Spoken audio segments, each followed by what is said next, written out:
In a move that's against free speech and the right to peacefully protest, NFL owners are adopting a new anthem policy requiring players to stand on the field. NFL owners approved a new policy Wednesday aimed at addressing the firestorm over national anthem protests, permitting players to stay in the locker room during the Star-Spangled Banner, but requiring them to stand if they come to the field. Commissioner Roger Goodell said the change was approved unanimously by the owners at their spring meeting in Atlanta, but was met with immediate skepticism by the players' union. In a sign that players were not part of the discussions, any violation of the policy would result in fines against the team, not the players. Now, before I get to my response on this, let me show you the response from the NFL Players Union.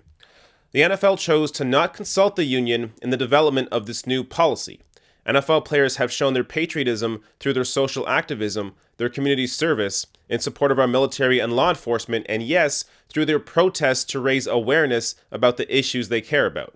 The vote by NFL club CEOs today contradicts the statement made to our player leadership by Commissioner Roger Goodell and the chairman of the NFL Management Council, John Mara, about the principles, values, and patriotism of our league. Our union will review the new policy and challenge any aspect of it that is inconsistent with the collective bargaining agreement. Okay, so first let me discuss the good, if there is any good about this. So the good is that players are allowed to stay in the locker room, which I think only makes sense. So near the end of my video, I'm going to discuss the history around why the NFL has become so nationalistic in their opening ceremony before games.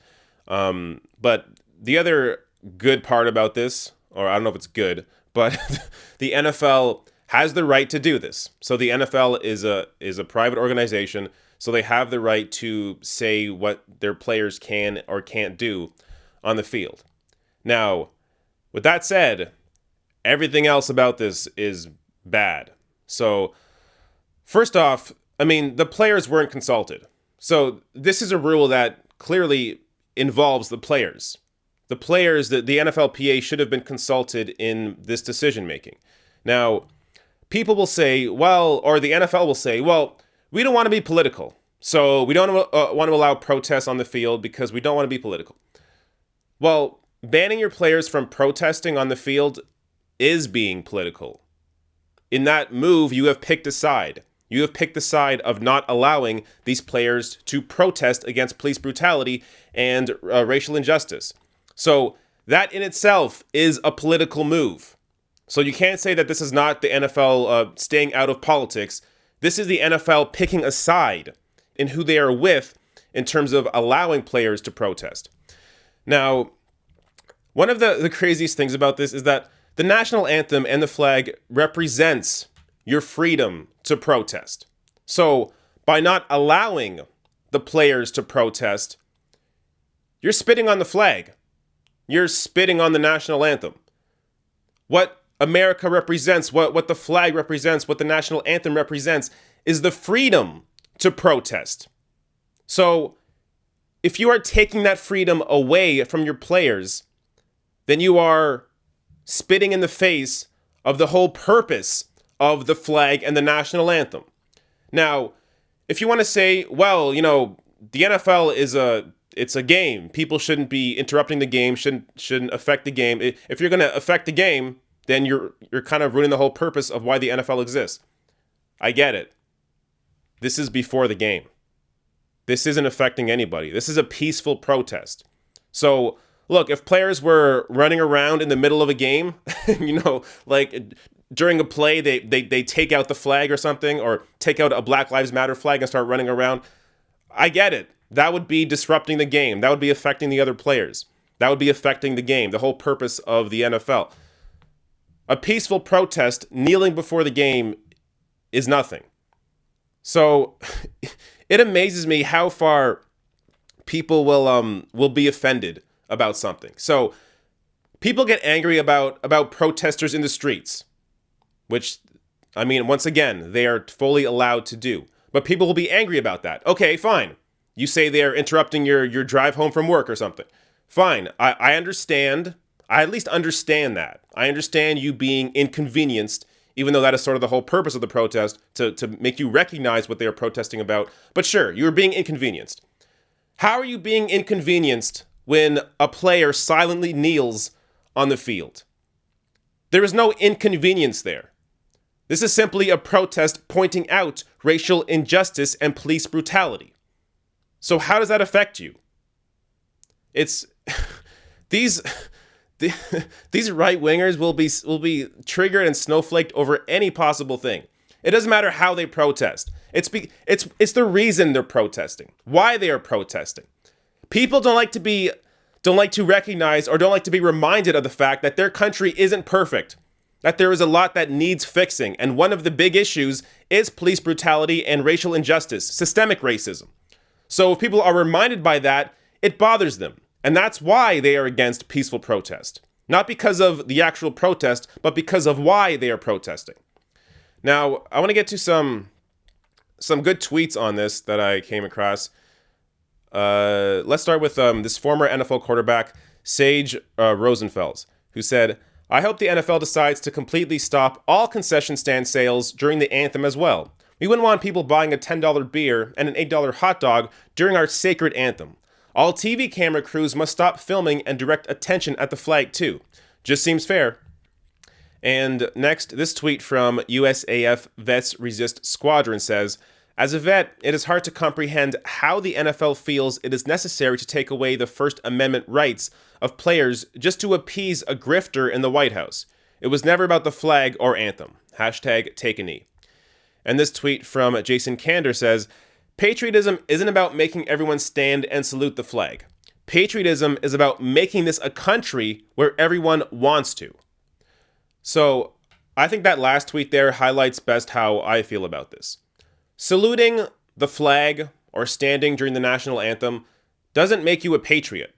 What makes you a patriot is actually fighting for the country, actually fighting to improve the country, being able to recognize when there are issues in your country that need addressing.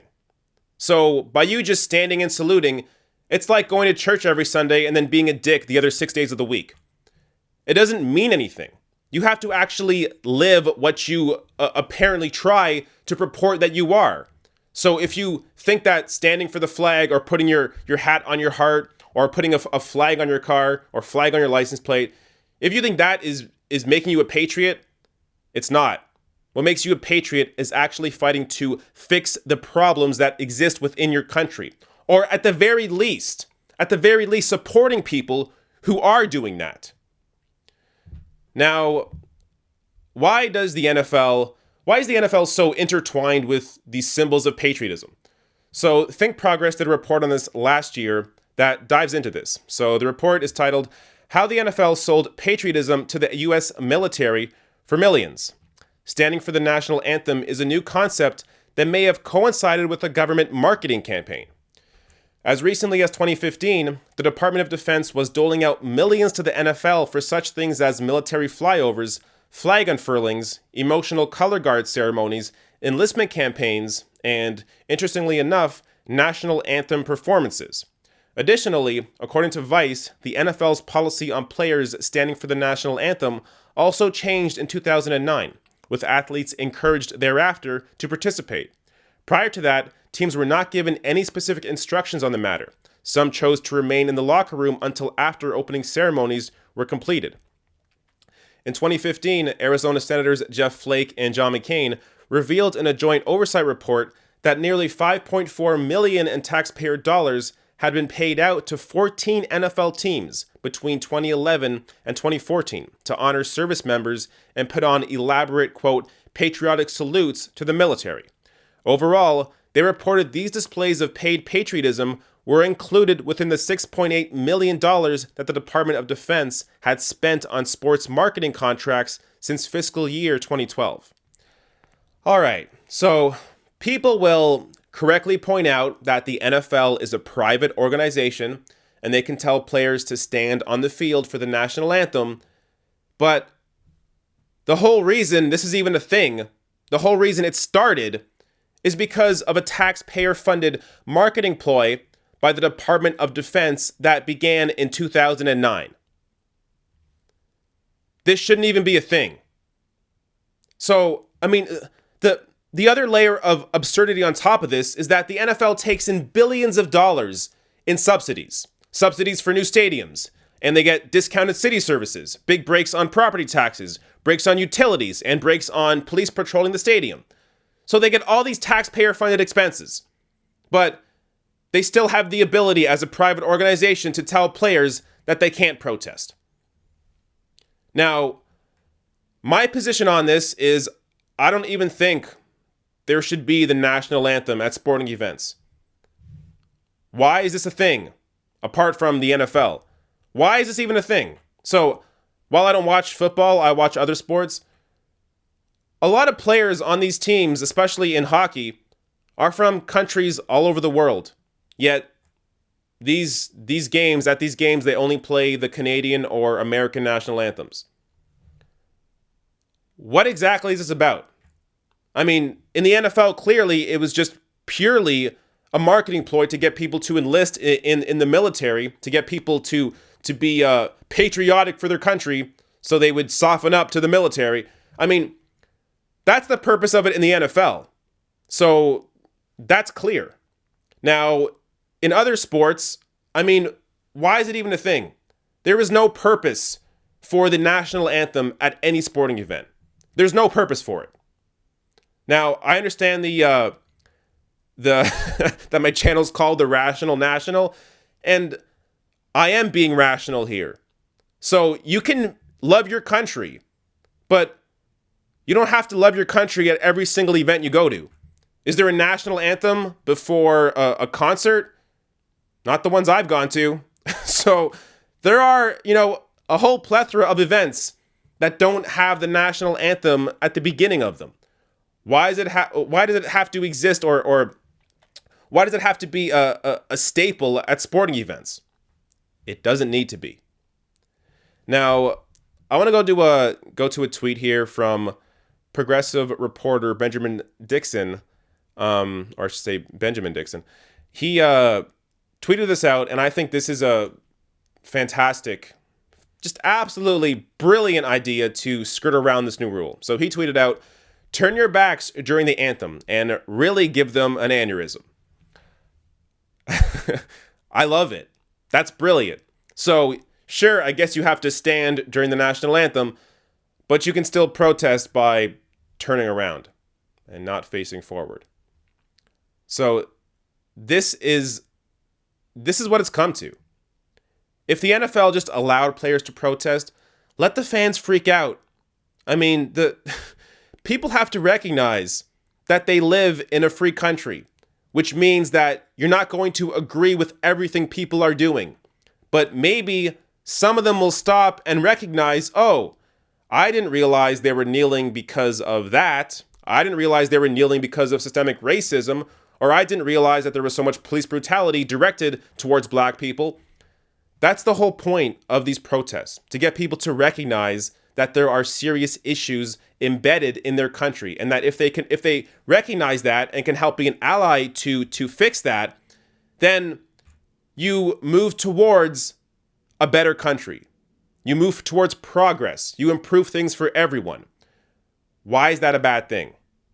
So all I'm saying is be more open-minded. And when you see a protest like this, or a protest anywhere, instead of just thinking, oh, screw those people, they're in my way, stop for a second and consider what they are protesting.